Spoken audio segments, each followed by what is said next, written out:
Hello, YouTube. How are you all doing on this Saturday evening? Hope you're all doing well. The story that I'm about to read is one that I read about a few years ago, and sure thought that maybe there may be a few honeys that may have not have heard this particular story. So I thought I'd read it for today. The name of the story is What If There Were No Black People in the World?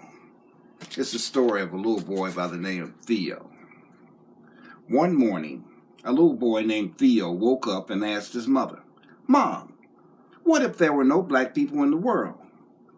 His mother thought about that for a moment and then said, "Son, follow me around today and let's just see what it would be like if there were no black people in the world. Now go get dressed and we will get started." Theo ran to his room. He put on his clothes and shoes. His mother took one look at him and said, "Theo, where are your shoes?" "Son, I must iron your clothes." "Why are they so wrinkled?" When she reached for the ironing board, it was no longer there. You see, Sarah Boone, a black woman, invented the ironing board, and Jan E. Matteson, a black man, invented the shoe lasting machine. The shoe lasting machine is a machine that attaches the top of the shoe to the side, or to the sole. "Oh well," she said, "please go and do something to your hair." Theo ran to his room to comb his hair, but the comb was not there. You see, Walter Simmons, a black man, had invented the comb. Theo decided to just brush his hair, but the brush was gone. Lydia O'Newman, a black female, had invented the brush. Well, this was a sight. Theo had no shoes, wrinkled clothes, and his hair was a mess. Even his mom's hair was a mess. You see, Madam C.J. Walker was one of the first African-American female entrepreneurs, and she created many hair care products for black women. Mom told Theo, "Let's do our chores around the house and then take a trip to the grocery store." Theo's job was to sweep the floor. He swept and swept and swept. When he reached for the dustpan, it was not there. You see, Lloyd P. Ray, a black man, invented the dustpan. So he swept his pile of dirt over in the corner and left it there. He then decided to mop the floor, but the mop was gone. You see, Thomas W. Stewart, a black man, invented the mop. Theo yelled to his mom, Mom, I'm not having any luck." "Well, son," she said, "let me finish washing these clothes and we will prepare a list for the grocery store." When the wash was finished, she went to place the clothes in the dryer, but it was not there. You see, George T. Sampson, a black man, invented the clothes dryer. Mom asked Theo to get a pencil and some paper to prepare the list for the market. So Theo ran for the paper and pencil, but noticed that the pencil lead was broken. Well, he was out of luck because John Love, a black man, invented the pencil sharpener.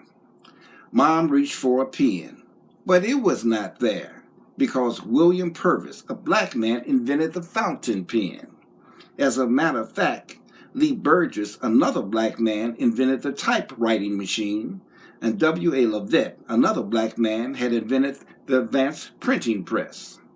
Theo and his mother decided to head to the market. Well, when Theo opened the door, he noticed the grass was almost 5 feet tall. You see, the lawnmower was invented by John Burr, a black man. They made their way over to the car and found that it just wouldn't start. You see, Richard Spikes, a black man, invented the automatic gear shift, and Joseph Gammell invented the supercharged system for internal combustion engines. Without these, the car wouldn't start. They noticed that the few cars that were running and moving were running into each other and having wrecks because there were no traffic lights. You see, Garrett A. Morgan, a black man, invented the traffic light. Well, it was getting late, so they walked to the market, got their groceries, and returned home. Just that when they were about to put away the milk, eggs, and butter, they noticed the refrigerator was gone. You see, John Standard, a black man, invented the refrigerator. So they just left the food on the counter. By this time, Theo noticed he was getting mighty cold. Mom went to turn up the heat.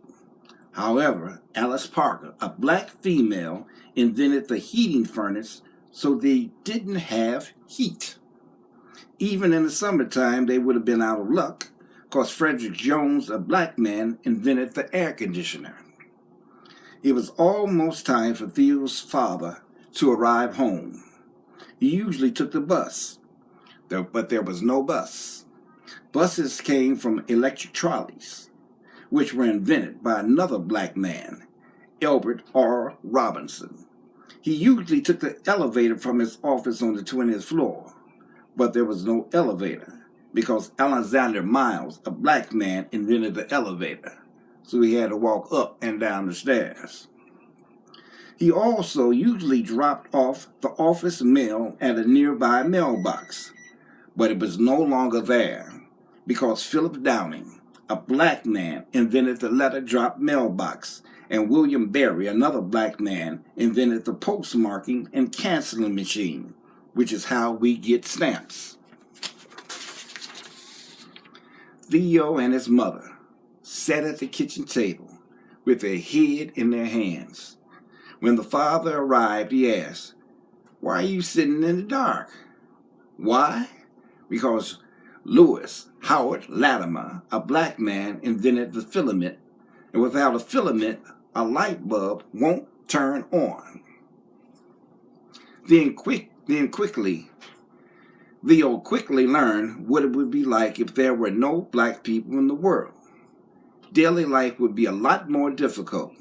Not to mention if he were ever sick and needed blood, Charles Drew, a black scientist, found a way to preserve and store blood, which led to his starting the world's first blood bank. And what if a family member had to have heart surgery? This would not have been possible without Dr. Hale Williams, a black doctor who performed the first open heart surgery at Providence Hospital in Chicago, which was where I was born. You don't have to wonder, like Theo, what the world would be like without African Americans. It's clear, life as we know it would be very difficult, and we would truly be in the dark. Thank you for listening, and I hope some of these people that I named here, you can look them up, and they all just did so many great contributions to help the world to be a better place.